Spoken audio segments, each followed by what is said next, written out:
Hey guys. Tonight we slip back into a world where kings weren't just crowned. They were feared, loathed, and sometimes pitied.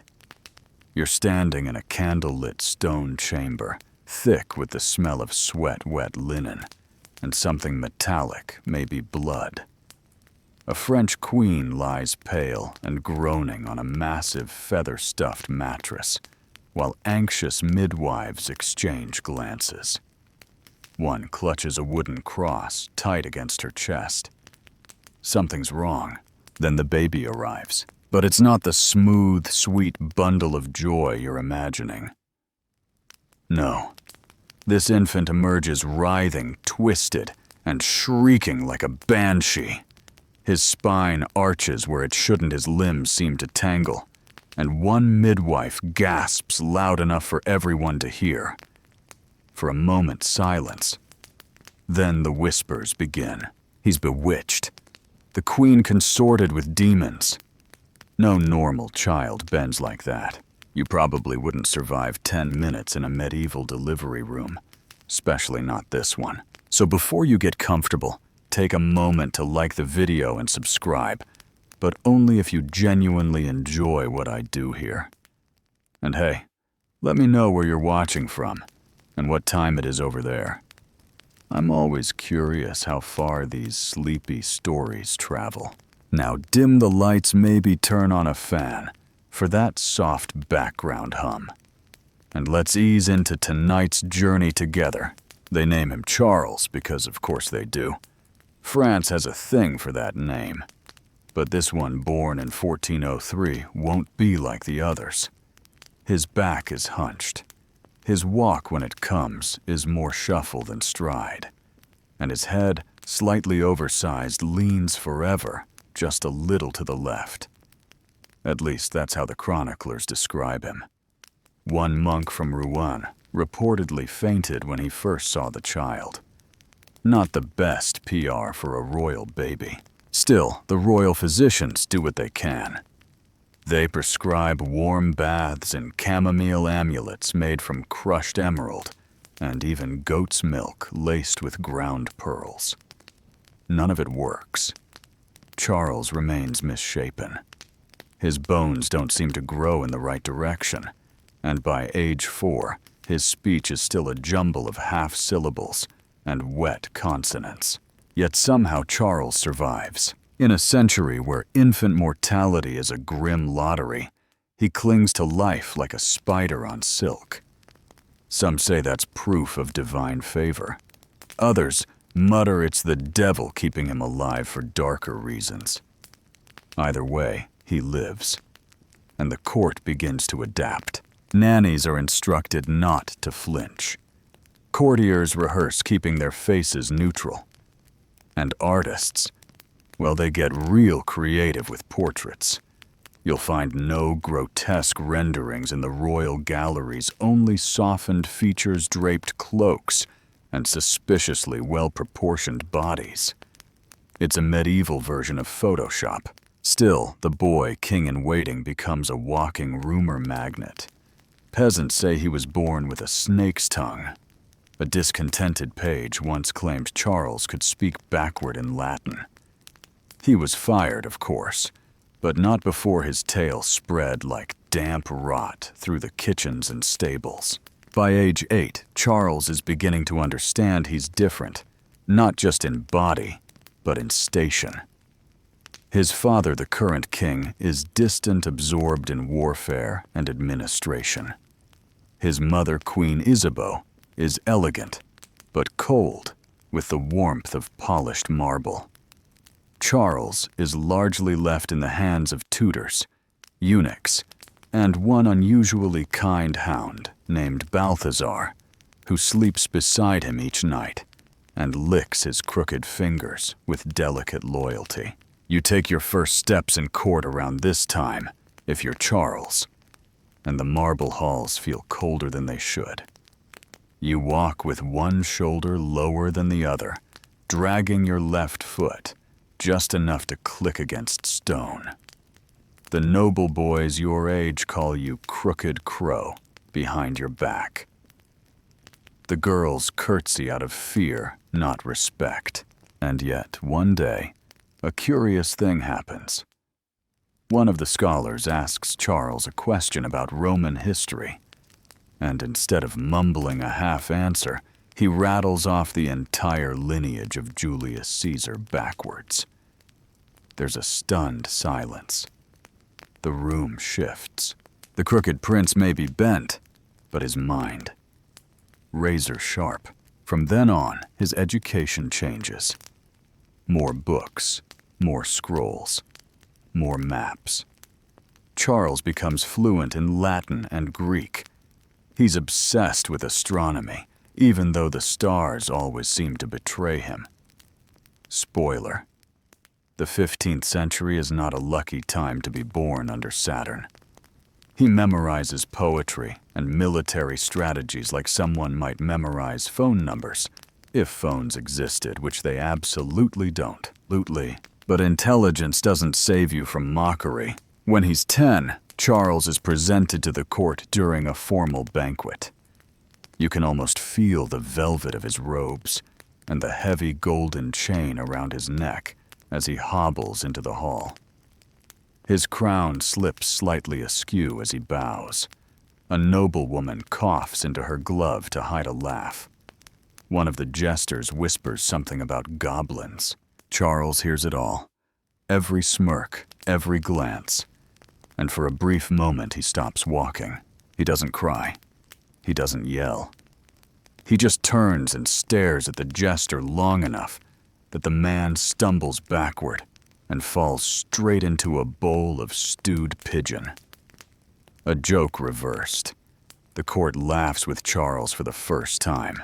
Historians still argue whether this moment was choreographed, perhaps an early PR stunt, or whether it was pure, unfiltered spite from a boy who had learned too young how to weaponize a pause.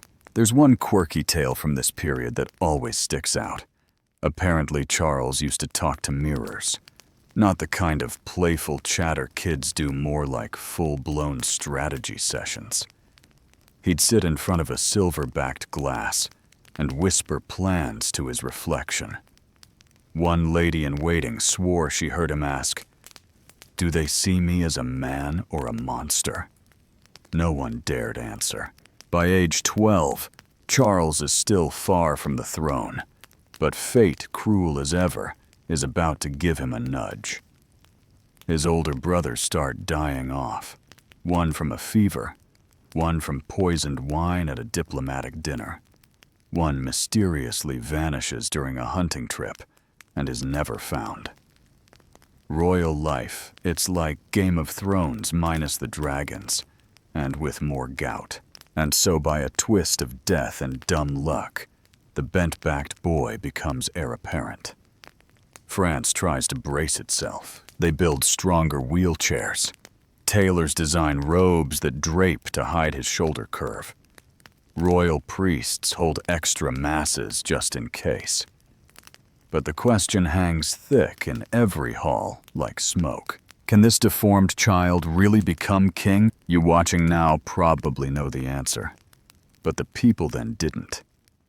And as Charles inches closer to power, the rumors swell again. Some claim he's not human at all, that he was switched at birth by a forest witch. Others whisper he has the gift of second sight, that he knows when people will die.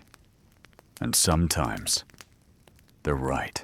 But maybe the strangest thing of all, despite it all, the pain, the ridicule, the deformity, Charles never grows bitter, or at least not yet. He waits, he studies, and he prepares for a crown that might never sit straight on his head. You're older now, maybe 14 or 15, and already the weight of an entire kingdom hovers just above your shoulders like a hawk eyeing a crippled rabbit. Everyone pretends not to see it, but you do, and so does your mirror. That same silver glass still sits in your chamber, and some nights you lean in so close, you fog it with your breath. You search your own eyes for something. Clarity, courage, a spark of the crown you're supposed to wear someday. But there's only the same hunched boy staring back. At court, you've graduated from silent mockery to carefully veiled judgment. Your body has grown, but so have your deformities. The curvature in your spine is more pronounced. One leg remains shorter than the other, and your gait has settled into a rhythmic limp. When you walk across the great hall, your shoes make a sound like unsteady metronomes. Tap, drag, tap, drag, tap, drag. Everyone hears it. No one dares mention it. Still the crown inches closer. Your father, King Charles VI, nicknamed Charles the Mad by both friends and enemies, has started unraveling completely. He forgets his children's names. He thinks he's made of glass. One time he orders his guards to kill anyone who touches him, fearing they'll shatter his body like crystal. Another time, he insists he's St. George, demanding a horse and armor so he can ride into a non-existent war. It's tragic and terrifying and oddly helpful, because as your father fades into madness, the nobles begin squabbling for power. You, the bent-backed prince, are suddenly not just a court curiosity. You're a pawn in a very dangerous game. A pawn who just might become a king. That is if you survive the next few years. To your credit, you stay quiet. You watch how people move. You notice who always lingers behind your father's throne. Who drinks too little at feasts. Who suddenly smiles when your older cousin gets sick after eating duck. And when people start underestimating you, you sharpen your mind further. You pore over letters from diplomats. You memorize trade routes. You even learn the layout of every major fortress in northern France. The hunch in your back makes it hard to ride a horse, but your brain? That's galloping full speed ahead. Now here's a little mainstream fact that rarely gets the drama it deserves. The French court at this time is not one big happy family. It's more like a cocktail party hosted on a sinking ship.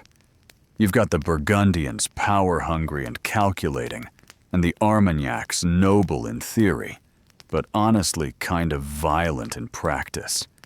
These factions tear the country apart. Literally. People are getting murdered in cathedrals. Armies are ransacking towns with more loyalty to local dukes than to the crown.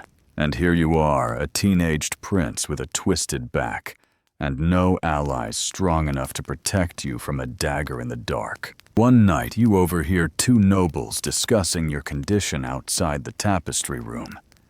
One says you'll never be fit to rule. The other suggests you might already be cursed. You press your ear closer to the oak paneling as they mention an astrologer from Florence, someone who studied your birth chart and saw dark stars. You don't know whether to laugh or cry. That astrologer tale is one of those fringe tidbits that probably started as a court joke, but grew teeth. Supposedly, your horoscope predicted that your reign would either save France or completely destroy it. Nothing in between. Naturally, everyone clings to that prophecy like barnacles on a boat. When you're 17, something changes. Your voice, once cracked and wheezy, deepens. Your hair thickens, and your deformity's still there, but now cloaked in long fur-trimmed robes and carefully postured shoulders. You start practicing your public face, the one that doesn't flinch, doesn't limp too noticeably, and never reacts to jokes at your expense. Think of it like medieval stagecraft. During one winter feast, you catch the eye of a foreign princess, slightly bored, overly perfumed, and pretending not to notice you. You limp toward her anyway, make a comment about the pheasant being shockingly overcooked, and she laughs. Not because she has to, because it's actually funny. For once, your deformity doesn't enter the conversation. It feels human and disarming. It won't lead to a marriage your alliances are being negotiated like chess moves. But still, you tuck that moment away. A sliver of normal in a life so far from it. By 19, your father's condition is worsening, and there's talk, serious talk, of establishing a regency. Some say you're too young. Others say you're too crooked. The Duke of Burgundy suggests installing a council until the prince proves capable. You smile politely at the council table, then quietly remove him from 3 trade routes he was profiting from. He gets the message. Here's something historians still argue about. Did you actually orchestrate your uncle's assassination? Or was it a faction move you conveniently allowed? The records are fuzzy. The motive is obvious. Power shifts fast in France, and one wrong smirk at the wrong banquet can leave you bleeding into your soup. Either way, your enemies begin to respect you. Or at least they fear you. Which, let's face it, is just as good. Your public appearances become more frequent. You ride in a specially saddled horse during processions. You give short speeches carefully rehearsed and memorized word for word to crowds who squint in confusion, trying to match your voice with the rumors they've heard. Is that really the twisted prince? He doesn't look like a monster. Well, maybe a little bit, but he sounds sharp. You spend your evenings with maps and books, and your nights with dreams of fire. Real fire. Like cities burning. Sometimes you wake up gasping for breath, convinced the flames are real. Your attendants learn not to rush in when you scream. They wait. They know the routine. One quirky habit you develop around this time, collecting odd relics. You keep a pouch of dried toad bones, a coin said to belong to Nero, a fragment of what someone insists is John the Baptist's thumb bone. It's weird, sure, but it works as a conversation stopper at awkward dinners. And deep down, maybe part of you thinks these relics might protect you, shield you from curses, assassins, or your father's madness. Eventually it happens. Your father, glass-minded, ghost-touched Charles VI, slips into permanent confusion. He no longer recognizes your face, or his own reflection. And after a long council vote that nearly comes to blows, you are crowned. The bells ring out across Paris, though they toll with a confused kind of joy. People cheer, but quietly. They're not sure whether they've gained a ruler or a curse.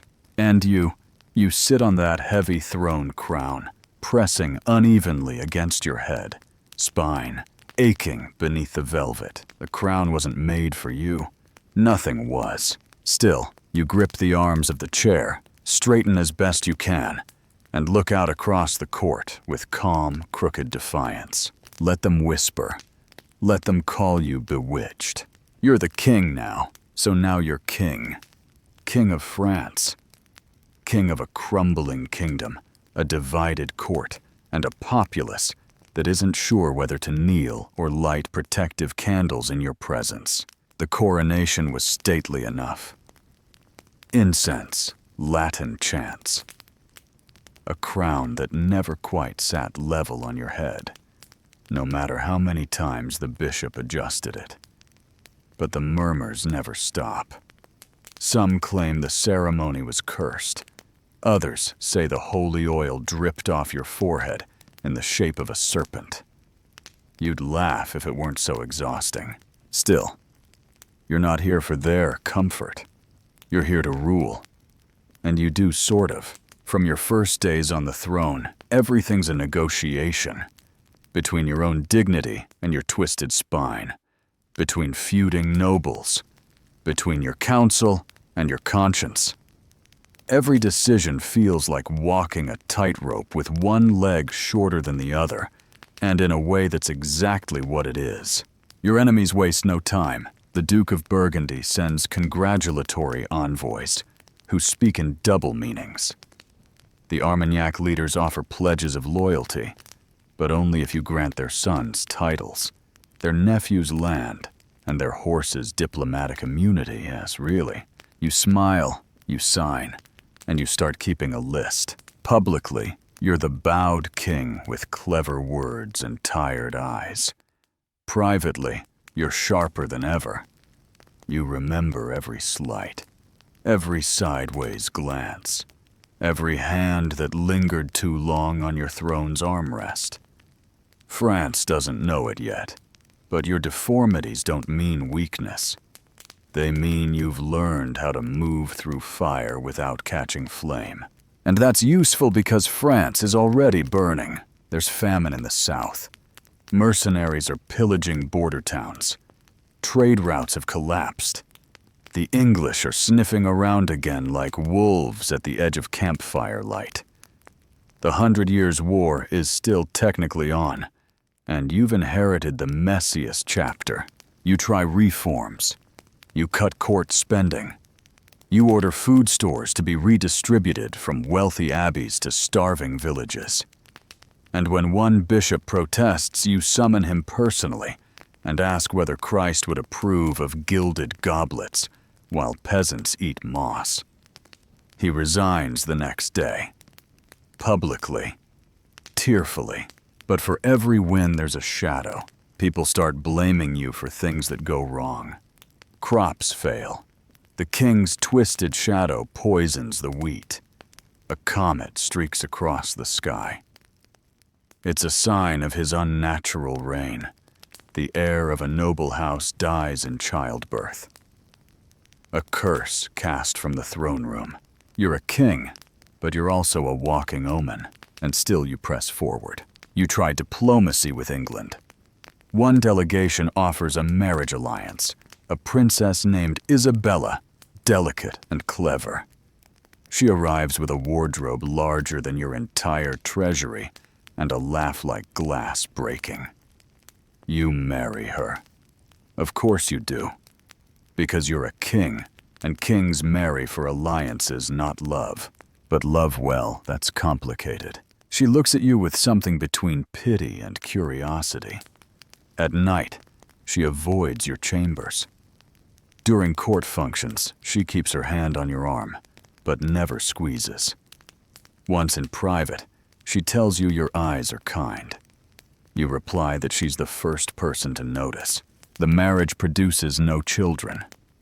Whispers swirl. Some say you're infertile, twisted inside, as well as out. Others claim Isabella is cursed, a barren daughter sent to sabotage France from within. And a few whisper something even darker, that your union offended God, and France will suffer until it is undone. Quirky detail incoming at this point in your reign. You start wearing an amulet, a heavy one. Gold with an obsidian center and a tiny dried bat wing sealed inside. It's supposedly enchanted by a Moorish magician and blessed by a blind Benedictine nun. You don't believe in magic, but you believe in perception. When people see you wearing it, they stop talking about infertility and start wondering what you might be capable of. Then comes the war. England invades. Again.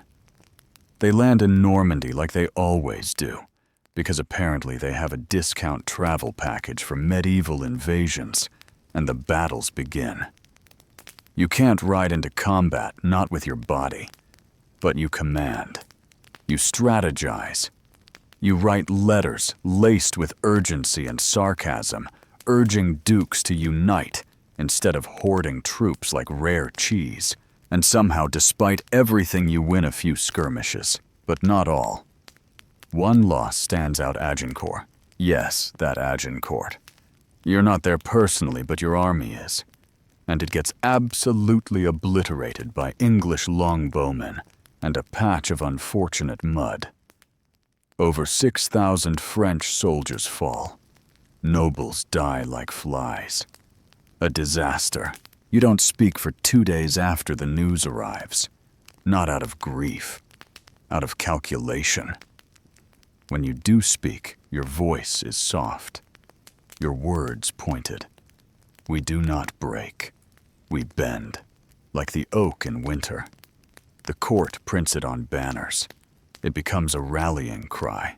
Historians still argue whether that was your idea or your chancellor's, but either way, it sticks. Then, as if things weren't cursed enough, you get accused of witchcraft. Yes, really.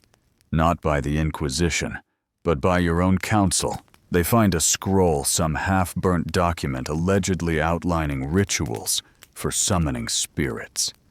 It's got your seal on it, your handwriting. But here's the thing, you didn't write it. At least you don't remember doing so. And that's the part that terrifies everyone, because now rumors start flying.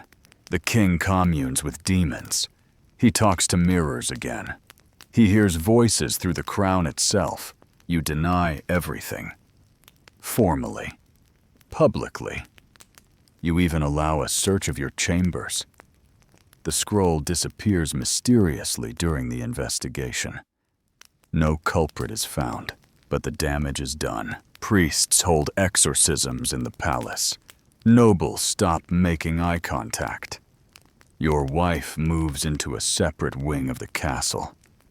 And you start writing again. Not letters, but confessions. Scribbled pages tucked inside books under floorboards behind tapestries. If I am cursed, then let it be mine to carry. But let the curse end with me. People still debate those lines. Some say they're proof of guilt. Others, proof of deep loneliness. And through it all, you keep ruling. You pass laws. You support hospitals. You commission a tapestry so large, it takes 12 years to complete. You tax nobles and feed peasants. You carry your body like a burden, your mind like a sword. Because if they won't remember you for your victories, you think maybe they'll remember you for your resilience. And perhaps that's all any king can really hope for. It's been years.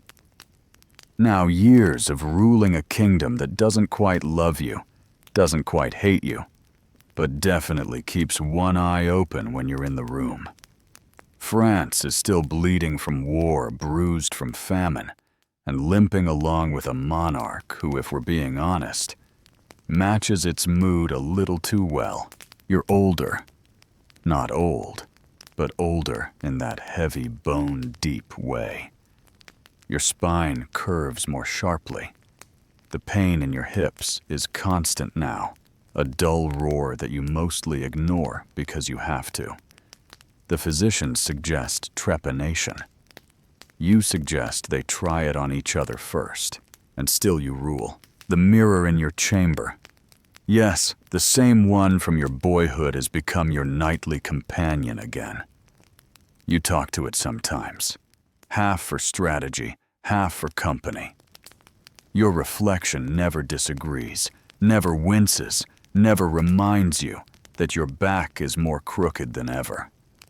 Just stares. Just listens. One night after a council meeting ends with shouting and slammed goblets, you lean into the mirror and whisper, "Am I the curse or the consequence?" The glass says nothing, but your eyes flicker with something dangerous, something final. France needs stability. The war must end, so you try one last great maneuver, a royal marriage alliance. Not for yourself, those days are done, but for your niece. A match that could bring Burgundy and Armagnac to the same table. You throw a banquet. Doves are released. Musicians play something hopeful. You watch from a velvet seat, trying not to let the pain show in your hands as they tremble on your lap. But at the height of the celebration, a messenger bursts in. Paris is under siege, not by the English, not by a foreign force, by your own people. It's a revolt. Another one. This time it's the butchers and bakers and candle makers hungry, and convinced you're practicing dark arts to keep the plague away from the palace while they bury their children in lime pits. You try to address them. You limp to a balcony and speak in the strongest voice your crooked chest can muster. You speak of taxes, trade, of healing the kingdom from within. But someone throws a stone. It hits the side of your face. Blood runs down your cheek like wax. You do not flinch. You do not run. You keep speaking, eyes fixed on the horizon. After a minute, the crowd falls silent. Someone begins to kneel. You never talk about that moment again, but it stays with you. Like the pain, like the mirror. Here's a detail most people miss around this time. You start signing documents with a new flourish. A strange symbol, almost like a twisted sunburst beneath your name. No one knows what it means. Some claim it's a sigil, others a secret saint's mark. Historians still argue whether you designed it as a curse, a prayer, or both. Your council, meanwhile, is collapsing. Burgundy has broken with the Armagnacs again. England is pressing from the north. Joan of Arc, a peasant girl in armor with visions, and a very loud voice is sweeping through the countryside, rallying towns with cries of divine purpose. You're not sure what to make of her. Is she salvation or another omen? When her emissaries arrive, you meet with them in a stone chamber thick with incense and tension. They kneel. They ask for your blessing. You give it, but your eyes linger just a second too long on the candle flame. One of them swears later that your shadow moved before you and your wife dies, not suddenly, not tragically, just quietly, like a candle guttering out in a draft. You sit beside her bed in silence. Her fingers are cold, her eyes closed. You want to say something, but instead, you just reach for her hand and hold it until the light leaves her face. No airs, no goodbye. Just the echo of vows neither of you ever truly fulfilled. In your grief, you begin attending Mass more frequently. At first, the people are moved. Then the rumors start again. He confesses every day. What is he hiding? He kneels for too long. Maybe it's not God he prays to. Have you seen his new robes? They're lined with bat fur. Real bat fur, which, okay, true. But it's warm and dramatic. And by now, if you're going to be feared, you might as well look the part. But the toll is catching up to you. One morning, your hands don't stop shaking. You drop your goblet. You can't grip your quill. A scribe must lean close to hear your dictated commands. Another morning, your right eye refuses to open. The next week, your left leg won't move at all. And yet you refuse to abdicate. You are still the king. The bewitched, bent, bone-warped monarch of France. And if the throne is cursed, then by now your imprint is etched into the velvet. You belong to it. It belongs to you. At court, nobles begin eyeing your throne with fresh hunger. Pretenders whisper in hallways. Assassins circle like lazy sharks. But none of them make a move. Not yet. They're still waiting to see how it ends. One fringe tale from this time. A page swore he saw your reflection vanish from a mirror just before a council meeting. That same night, 3 nobles fall sick. 2 recover. 1 doesn't. You say nothing. The mirror is covered with a sheet the next day. And then the illness comes. Not a plague. Not poison. Just a slow spreading failure. Your body stiffens.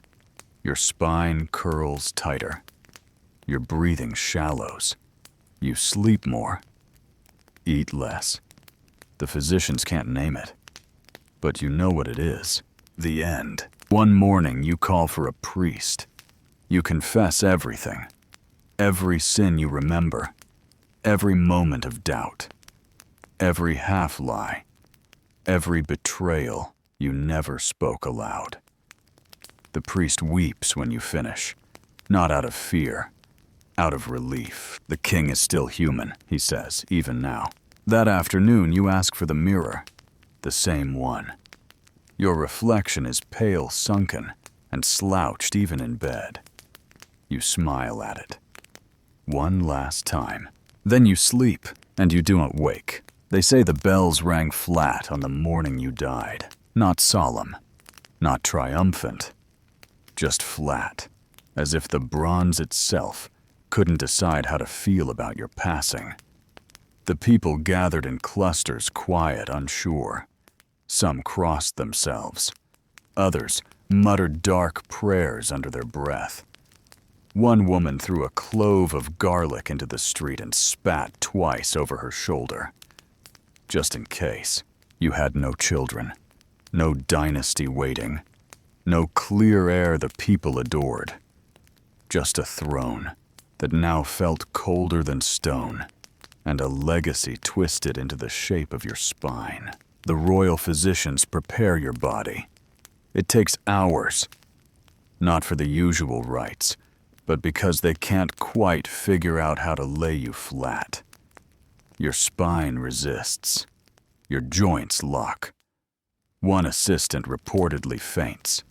Another says he feels like he's touching something that shouldn't exist. But eventually, they settle you in velvet and lace and gold. You look almost peaceful, but peaceful isn't what comes next, because France doesn't breathe easy.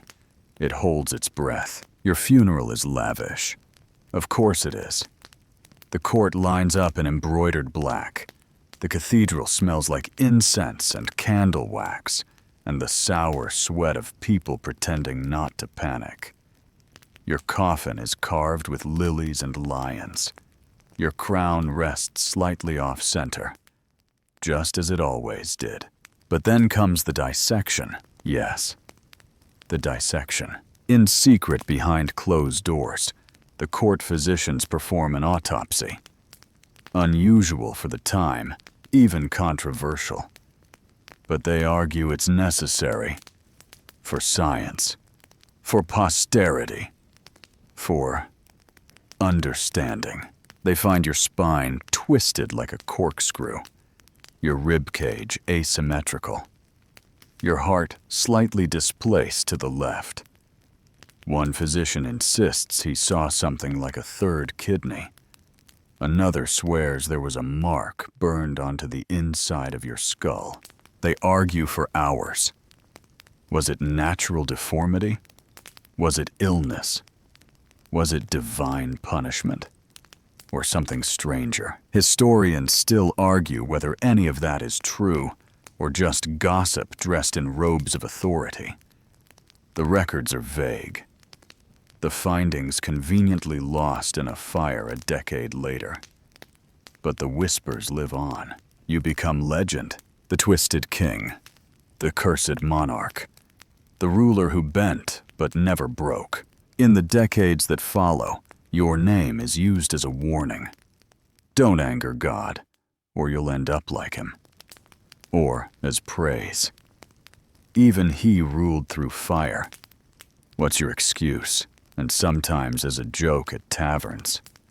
Crooked back, crooked laws. Crooked kingdom. But there are also those who remember differently. The scholar who received your annotated copy of Cicero. The peasant girl whose village was spared by your decree. The young noble who once stuttered through a speech and was surprised to see you nod rather than sneer. And then, of course, there's the mirror. It disappears. No record of where it went. No auction. No inventory. Just gone. As if it was never there at all. Years later, a monk in Lyon swears he found it in a roadside chapel, covered in dust. cracked down the center. But when he looked into it, he claimed he saw a man smiling a little crooked, a little tired, but entirely at peace. Was it you? Was it just legend, wrapping around truth like ivy on stone? We'll never know. But your legacy remains, not in heirs, not in statues, not even in victories, but in that strange, unsettling reminder that even the bent can stand tall, that even the feared can rule justly, that even the bewitched can still be beloved. And now, as the fires burn low and the echoes of courtly whispers fade into silence, you can finally exhale. Let your shoulders loosen. Let your jaw soften. The king is gone, yes, but his story lingers like the scent of lavender in old stone corridors. You've walked through palaces and plagues, past twisted spines and trembling hands. You've seen a mirror carry secrets too heavy for daylight, and you've heard the weight of a crown never built for a crooked head. But here in the stillness, none of that matters anymore. Not the battles, not the betrayals, not the bent bones or buried truths. Just a quiet night, a slow breath, a soft, flickering light in a long, winding hallway of history. You can let it all go now. Let the rumors dissolve into the air. Let the doubts curl into dust. Let the mirror remain covered for tonight. There's nothing more to see. Only sleep, only silence, only the hush of time folding itself around a life that refused to break. Rest well.